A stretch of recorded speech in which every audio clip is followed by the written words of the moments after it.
kumire ku mukuto gwa There is still hope to Age Media abali mu ggwanga Uganda ate namwe abali mitala wamanja katusabe kitaffe tukwebaza olwaleero kubanga otukumira tukyali balamu tukwebaza olw'ekisakyo olw'okwagala olw'omukwano gw'omungi ogutenkanika twaniza okubeerawo okwera tunyika mu ndagaano y'omusaayi gwo n'akaseera kano nga tugenda kubaako bye twogera aleka omwoyo mutukuvu ajja tukulembere kubanga kyawandiikibwa abo bokka okulembera omwoyo wa Katonda be baana ba Katonda abatazaalibwa kwagala kwa mubiri okwadde okw'omusaayi mu Kristo Yesu omwana wa Katonda omulamu mutusabidde amina. Banaye mwenna abava mu byalo tusaba Mukama Katonda abakulembere nga mukomawo mutuuke bulungi tugaana myojo n'egyokufa ejja accident ng'omulabe atambula wano nawali alinga empologoma mwe Mukama abawambaatire oba abateeke wansi w'ebiwawaatiro bye era abeetolooze olugo olw'omuliro buddo zonna omusaayi gwa Katonda omusaayi gwa Kristo gusobola okuba nga guzisaanikira n'ebidduka byonna bye mugenda okuba nga mukozesa nga mukomawo gye mwavudde eyo gyonna kye mwagenza okuba nga mujaguza ennaku ze muyita enkulu naye nga buli lunaku luba lukulu mu Kristo Yesu omwana wa Katonda omulamu amiina. Kale mugaja meero nzatudde mu studio okuba nga nkutwalira ddala mu maaso ate Lydia aliko kamera okuba nga akusikira ekifaananyi ekyo. Kyeyo sigenda kulwawo nnyo njagala twogere ku kigambo Boxing Day show zaffe video esooka n'eyokubiri twayogera ku kigambo Christmas. Tutegeera nti 25 Desemba buli mwaka olunaku Abaruumi baluteekawo buteesi kubanga bo balina bakatonda bayitirivu be basinza ne bagezaako okubanga ate naffe batuwabya batujja ate ku mulamwa. Kakati Boxing Day bantu bangi tebamanyi kitegeeza ki. Awo nali nga nkyali mu kyalo abantu bagamba lwe lunaku olw'okwekuba ebikonde era nga mu kyalo batera otegekayo ekikonde abantu nga balwana so nga ffe tulowooza lwe lunaku lubeera lwakwekuba bikonde abanga gamba olunaku lwakumalirizaawo amasala agasigadde so buli omu alina entegeera ye. Njagala ndakika tono nkuweeko ku research eno entono oba nkuweeko ku kumanya kuno okutono wandibanga olina okukwa okusingako awo naye ate nakuno okwetaba. Kakati kye tuyita Boxing Day, it's the day after Christmas. Lwe lunaku olubeerawo oluvannyuma lwemuyita Christmas 25 ng'ate olwaleero ze 26 luba lwa 26th of every December. Olunaku olwo lutandikirawa? Olunaku olutandikira mu nsi oba lwatandika okuba nga lujagulizibwa mu nsi a few countries, mainly one historically connected to the UK. UK tutegeeza UK ge mawanga ago I think galingana gakola United Kingdom. Mulimu Bungereza, mubeeramu Scotland, mubeeramu Wales, mubeeramu ne Northern Ireland. I think ge Ghana ge gakola nga tulaba East Africa eri bagita United ate Kingdom era eyo teri ba president wabeerayo bafuzi bansikirano. Kakati era ne manga amalala olunaku lukuzibwa especially ne mu Uganda wano olunaku era lubangi abalukuzizza era abantu bakyali mu Gandaalo era lyagambye muna leero lunaku lwa Boxing Day ali nga tamanyi ki ekigendero ekyabayita. Kakati olwo olunaku lwaleetebwa era Abaruumi. Amanyi Abaruumi bano batuvuze ku bikukujju esipidi yaabwe gye batuvugako mpitirivu wadde olunaku luno lutandikira mu UK naye ate mu UK Abaruumi be balutwalayo so bamala olutwalayo bano aba UK ne ba adopting olunaku olwo ne ba embracinga ne balunywegera ne basobola okuba nga bo ate basalawo basobole okuba nga ate balukuliza ddala era mu mawanga ago ennaku z'omwezi 26 27 ate olusi 28 banka zaayo tezitera kukola baba bakyali mu Uganda wano mu ggwanga Uganda banka enkya zigenda kuddamu okuba nga zikola mu 27 Nyate bo bagenda another extra one day. Kakati katuddeko mu Bayibuli. Biri tubadde atwogera mu bwogezi. Njagala tuddeko mu Bayibuli atulabe. Agenda mu kitabo kya Acts of Apostles. Ebikolwa by'abatume. I think chapter 8 ya Stefano nga bamukuba amabaati. Chapter 8 chapter 7 njagala ogenda ogisome yonna. Awo tulabira the first Martyr oba omujulizi asookera ddala eyafa ku lwa Kristo gwe tuyita Stefan oba Stephen.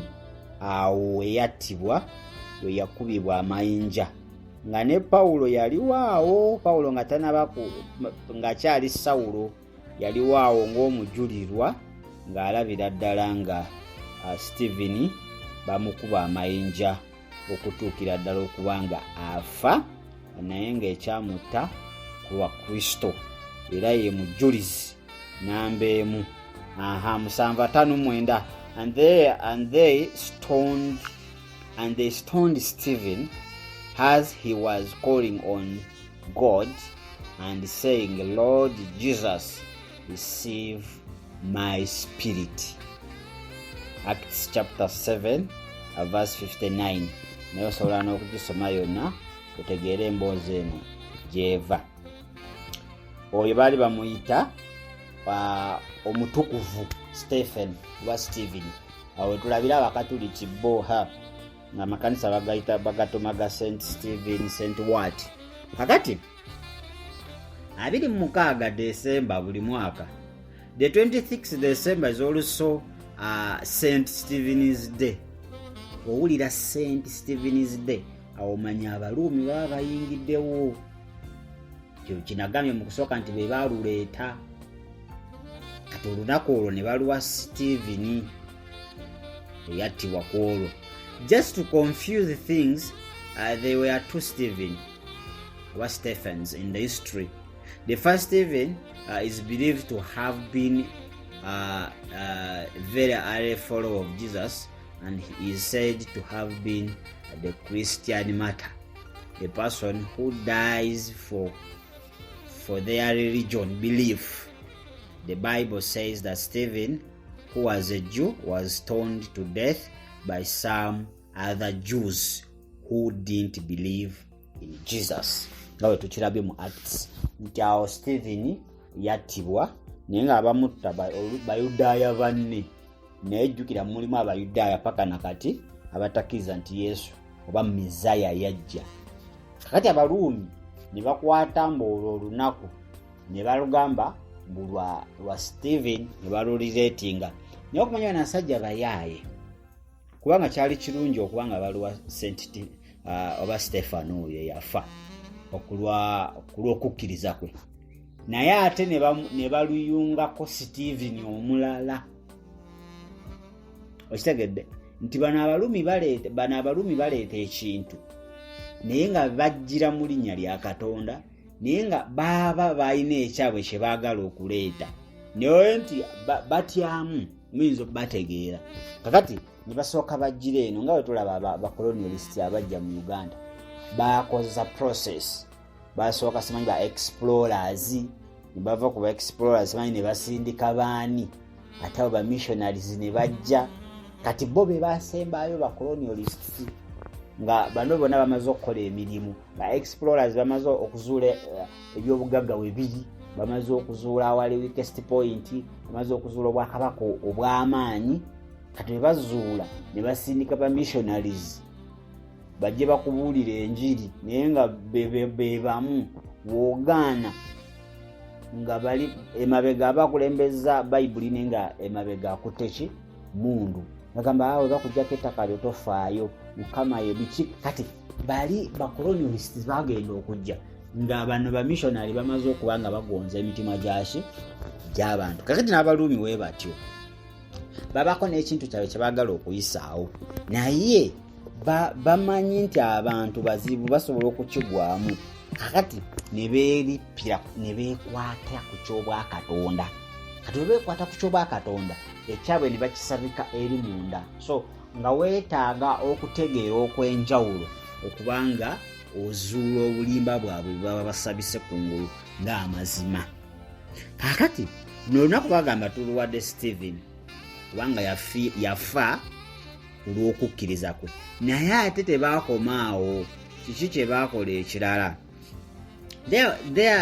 The second Stephen, waliwo Stephen waabwe owokubiri nga yali mu minsani oba he was a missionary in Sweden in the 800s oba in the 800 years mu myaka egy'olunaana. Okitegedde? Naye ono Stephen gwe bagezako kubanga bamugatta n'oli ow'omu Bayibuli, ye yayagalanga nnyo ebisolo. He loved all animals but particularly horses. Yayagalanga nnyo ebisolo naye okusingira ddala yayagalanga nnyo embalaasi. Perhaps why there is traditional horses racing on Boxing Day. Tuvola abantu mu UK, mu mawanga ago agali mu UK, luno olunaku luno olwa26 wabaayo emizannyo egy'okudduka naye nga mbalaasi, competition ya mbalaasi mu UK. Y'emizannyo buli Boxing Day baagala nnyo okubanga bagipafominga. Kulwani olwoli Stephen atali wa mu Bayibuli naye nga mu kusooka ali olunaku bakulaga baluwaddaani, baluwadde Stephen.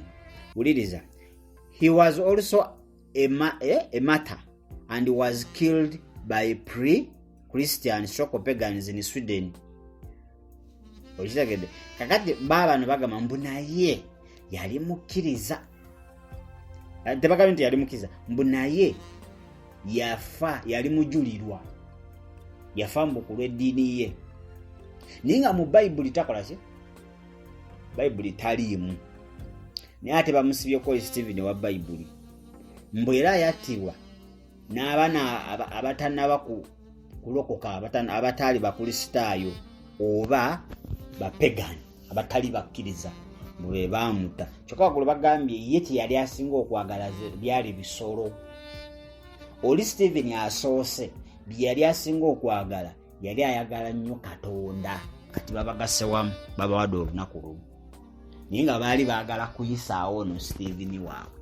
Uliza bulungi kino. In Germany there was a tradition that horses would be laid around the inside of the church during the St. Stephen's Day service. Mu ggwanga erya Germany n'olunaku luno olwa Boxing Day bakwata embalaasi ne bazivugira mu yeekaalu oba mu kanisa. Kati ndowooza njagala wanobeera observant bulungi nnyo. Kati oli St. Stephen asoose omu Bayibuli bamusudde. Kati bino byonna bye bakola ate basinze kujjukira nnyo ono Stephen ow'ebisolo. Abalumi lowooza balaba baluka olunaku lwabwe olwa Boxing Day bye lwotamanyi. Tweyongereyo nze nkuwe emboozi eno ne bwinu. Wuliriza, kati wano babagatta mbu both St. Stephen's have been associated with charity and giving for a very long time, and historically that's what St. Stephen's Day Boxing Day was about. Kadate bakutta ow'ebisolo ne baleeta n'oli ow'okukkiriza ne babasibira wamu nti bonna balina okwagala charity. Charity si kwekwagala. Charity kyeki? Kwekwagala? Madamu ali wano yansomesa. Naawe okimanyi school fees wange yakoma mu senior 3. Kati babakutte babateeka wamu ne babawa olunaku lumu. Naye nga mu kutunula okukwo, who deserved this day? Tubagamba nti zino kalenda ze tuliko za Abaruumi naye zirina ebigendererwa byazo. Wuliriza, how St. Stephen's Day became a Boxing Day. Luno olunaku olwa26 olwali lwa St. Stephen's Day lwafuuka lutya okubanga ku kalenda yo bawandiikako Boxing Day. waliwo ensonga ez'enjawulo endala ziri minor. Starting in the Middle Ages, St. Stephen's Day was the day when the Lamb's Box collection boxes for the poor, often keeping in churches where tradition opened so that the contents would be distributed to poor people. Some churches still open the boxes on Boxing Day. Ebyo mbwe olunaku olwo wabeerangawo okukuŋŋaanya okw'ebintu oba ebyasoloozebwanga byonna babisumululanga ku lunaku weeruti. naye ninawe njagala tutuuke osobole okuba nga otegeera. It might have been the Romans that first brought this type of collection box to the UK, but they used them to collect money for the betting games which they played during their winter celebrations. Awulidde ekirala ekyeripye ku Boxing Day nti luno olunaku Abaruumi be baalinga abaaluleta mu United Kingdom, naye nga kiki kye baakolerangako, baasoloolezangako ssente ze bajje oba ze banaakozesa mu kuzannya emizannyo gyabwe mu biseera eby'obutiti, winter season. Emizannyo egy'enjawulo, balaasi, zaala, matatu, biki, nti luno olunaku lwe baakozesanga nnyo. Kyova olaba mu ggwanga obanya mu United Kingdom, Scotland, Bungereza, Wales ne Northern Ireland, luno olunaku bazannyirako emipiira. It is a must. Bazannyo jjo ku Sunday ne ku Saturday, kati ate oba wayisewo oba wanudde kasa Boxing Day etuuka mulina okuddamu muzannyo emipiira. So olunaku olwo baalukolezanga nnyo lwa gambling. It's a gambling day.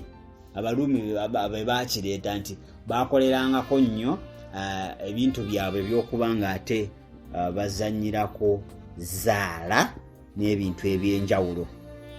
So andowooza yeyo ebirala tebirina nnyo ate makulu gali awo, naye nga njagadde kuwa ebintu ebiri related ku Boxing Day oba luno olunaku olw'okusumululirako ebirabo ebyenjawulo.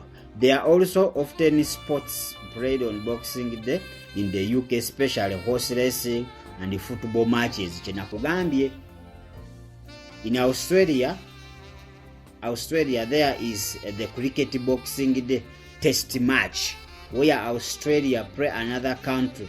Boxing Day is also when shops traditionally had big sales after Christmas in the UK, like Black Friday in the United. Okay, nti naluno olunaku mu mawanga nga ya UK n'amawanga amalala nti gano gasemaduuka ganene gasala ebintu omuwendo gw'ebintu nawe tulaba Black Friday mu ggwanga erya US. So main purpose ebiri bintu nga bisatu. Ekisooka luno olunaku lwa gambling, bazaala era Abaruumi be baabireeta bakuterulina makulu. Ekyokubiri luno olunaku bagezaako okubanga bakyusa meaning yalo, kubanga kusooka batugambye bajjukirako ono Stephen yafa mu bikola by'Abatumi 7, naye ate bakomekereza ate bagaziiza nnyo Stephen ono owokubiri wabwe gwe baleese eyali Stephen yayagalanga nnyo ebisolo. Tukola nti osanga amakanisa g'Abakatuliki nga kuliko St. Stephen, ayinza okuba nga si ono Stephen w'omu Bayibuli, waliyo Stephen ow'ebisolo eyafa emyaka 8 eyatibwa mu ggwanga erya Sweden. So bo bateekako St. Stephen naye nga si ono ow'omu Bayibuli eyakubwa amayiro, nedda oli Stephen eyayagala nnyo ebisolo. Abakatuliki lwe bakozesa. So olunaku luno lwa boxing day balumuwa lubeere lulwe ate lubeere lunaku lwa kuzanyirako zaala. Sigenda kusooka wano ku 0752 ne 0761 088 315 ze namba zaffe ez'essimu kosobola okuba ng'oyita. Osobola n'okutusindikira message oba osindika ekibuuzo. Comment section ziri open okuba nga oteekamu endowooza yo yonna gy'olina ku lunaku lwa boxing day. Research mungi naye waliwo research ali true kale gwolaba nga ye ali related, waliwo omulala gwe tutatekako nnyo mansonga ye diversion. Kakati bwe tukomawo lunaku olw'enkya tugenda kukomawo n'olunaku lwasatu mu olumu atukuwa ebifo by'olina okwegendereza obutagendamu. Bw'agenda ebifo ebyo ne babaako kye bakusaba bagenda gajangu n'ebifaananyi bya famireyo, wandiika ebintu by'oyagala omwaka ogujja Mukama abikole. Olumala biwandiika nga obuntu oba buteeka mu kaveera babutwala, teekako amannya go ne namba y'essimu, ebiddako ojja bitegeera. By'otayagala mbu biwandiike ne bakumaalira omuliro ne babyokya, ekyo kikolwa si kya Bayibuli, kikolwa kya bwa Sitaani. So n'ebintu ebirala bingi atugenda kuba nga ate tusisinkana. Bamuyita Lydia Namusobya yabadde ku kamera okuba nga akutusaako ekifaananyi ekyo. Twagaza olunaku olwo lubeere bulungi.